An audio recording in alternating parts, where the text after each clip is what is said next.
पिशावर, दीर, मालाकंड समेत खैबर पख्तूनख्वा के मुख्तलिफ इलाकों में ज़लज़ले के झटके। चकवाल, तलागंग, कलर, कहार में भी ज़लज़ले के झटके महसूस किए गए। रिक्टर स्केल पर शिद्दत 5.6 रिकॉर्ड।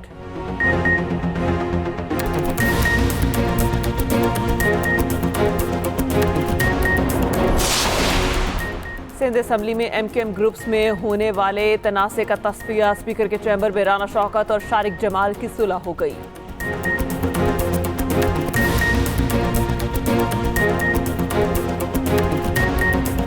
IMF का पाकिस्तान की मईशत में बेहतरी का एतराफ़। 2025 में पाकिस्तान की माली कारकर्दगी मजबूत रही। पाकिस्तान ने GDP का 1.3% बुनियादी मालियाती सरप्लस हासिल किया।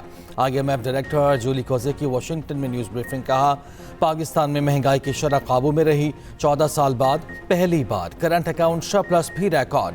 IMF का वफ़द 25 फरवरी से पाकिस्तान का दौरा करेगा। वफ़द EFF प्रोग्राम के तहत तीसरे RSF के दूसरे जायजे पर बात करेगा।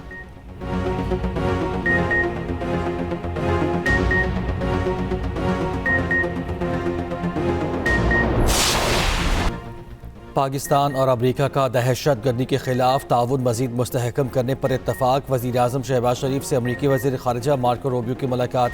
एलामिया के मुताबिक वज़ीर आज़म की बोर्ड ऑफ पीस के कामयाब इफ्तिताही इजलास पर मुबारकबाद। दो तरफ़ा तिजारती और इक़्तिसादी सरगर्मियों को मज़ीद बढ़ाने पर इत्तफाक। मुश्तरका अहदाफ के लिए पाक अमरीका स्ट्रेटिजिक ताल्लुकात की अहमियत पर शोर। वज़ीर आज़म की बहरीन के फरमारवा आज़रबाईजान उज़्बेकिस्तान के सदूर से भी मुलाकातें। काज़ाकिस्तान और इंडोनेशिया के सदूर से भी मिले। वज़ीर आज़म से इंटरनेशनल डेवलपमेंट फाइनेंस कॉरपोरेशन के CEO की मुलाकात। शहबाज शरीफ की DFC को पाकिस्तान में सरमायाकारी की दावत।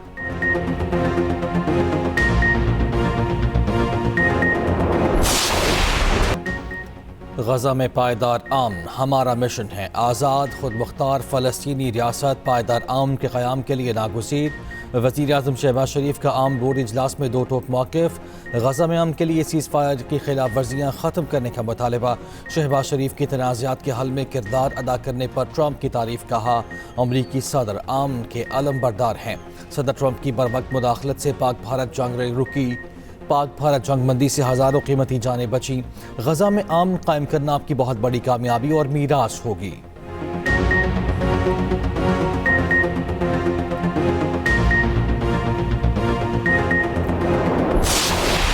अमरीकी सदर ट्रंप के एक बार फिर वज़ीर आज़म और फील्ड मार्शल की तारीफ। गजा बोर्ड ऑफ पीस के पहले इजलास में खिताब करते हुए ट्रंप ने कहा, वज़ीर आज़म शहबाज शरीफ को मैं बहुत पसंद करता हूँ। पाकिस्तान की फील्ड मार्शल एक अजीम इंसान और टफ फाइटर हैं। मुझे फाइटर पसंद हैं। पाक भारत जंग के दौरान 11 तैयारे गिराए गए। मोदी को बता दिया था, जंग ना रोकी तो भारी टैरिफ लगाएंगे।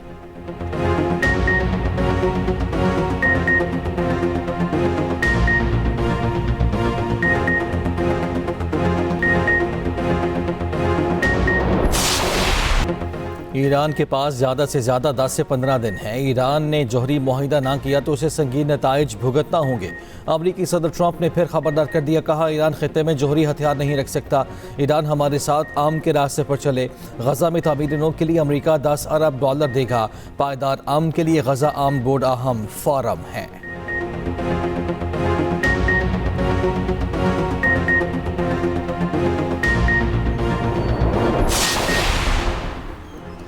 हमला हुआ तो भरपूर और मुनासिब जवाब दिया जाएगा। दुश्मन के अड्डों, सहूलियात और असासों को निशाना बनाया जाएगा।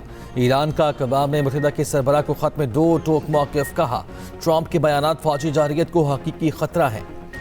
कशीदगी या जंग नहीं चाहते, हम जंग का आगाज़ नहीं करेंगे। दूसरी जानिब बरतानिया का ईरान के खिलाफ अपने फ़ौजी अड्डे अमरीका को देने से इनकार। रूस ने खबरदार किया है कि ईरान पर हमले के संगीन नताइज होंगे। ये आग से खेलने के मुतरादिफ है।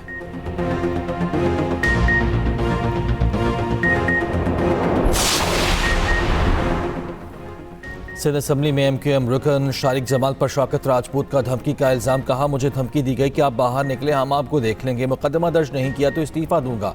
वज़ीर दाखिला सिंध ज़ियाल अंजार का फाजिल रुकन को सिक्योरिटी देने का ऐलान। स्पीकर ने कहा, अली खुर्शीदी साहब, आप इजलास ख़त्म होने से पहले मामला हल करें। मुतल्लिका SSP और SHO को फौरी बुलाया जाए। स्पीकर की रूलिंग MQM रुकन इंजीनियर उस्मान की मेंबरशिप मुअत्तल, असम्बली में दाखिले पर पाबंदी। स्पीकर ने कहा जब तक माफीनामा नहीं जमा कराएंगे तब तक इनकी मेंबरशिप मुअत्तल ही रहेगी। सीनियर वजीर शजील मेमन ने कहा पार्टी ग्रुपिंग बाहर का मामला है, हमें मेंबरान की हिफाजत करना होगी। शजील मेमन की तकरीर के दौरान MQM अरकान का नशिस्तों पर खड़े होकर एहतजाज, मुतल्लिका SP और SHO सिंध असम्बली पहुँच गए।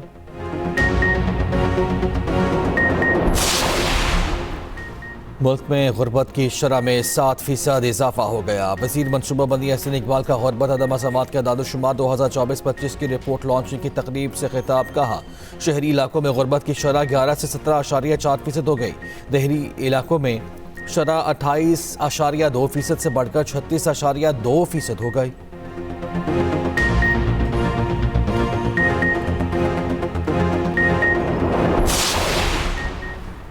फवाद चौधरी कहते हैं बानी की सेहत के मामले पर पूरी कौम परेशानी से दो चार है। अब बानी PTI के मालिज को रसाई दें, मुज़ाकरात से कबल सियासी माहौल को बेहतर किया जाए। मोहम्मद अली दुरानी का कहना है कि नवाज शरीफ, शहबाज शरीफ और बानी की राय शामिल करते हुए कौमी हुकूमत बनाई जाए।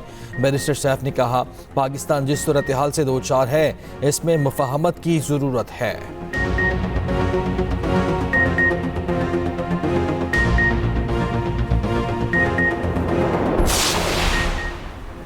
हॉकी मामलात की गूंज कौमी असम्बली तक पहुंच गई। कायमा कमेटी बनाई बैनुसूबाई राब्ता का हॉकी मामलात पर सख्त इजहार तशवीश। PHF के अबूरी सदर मोहिउद्दीन वानी की भी इजलास में शिरकत।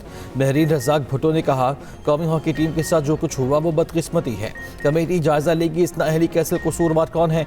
रुकन कमेटी ख्वाजा इजहारुल हसन ने कहा पाकिस्तान स्पोर्ट्स बोर्ड और हॉकी फेडरेशन दोनों नाकाम हुए। हॉकी के मामले पर वज़ीर आज़म से मुलाकात की तजवीज़।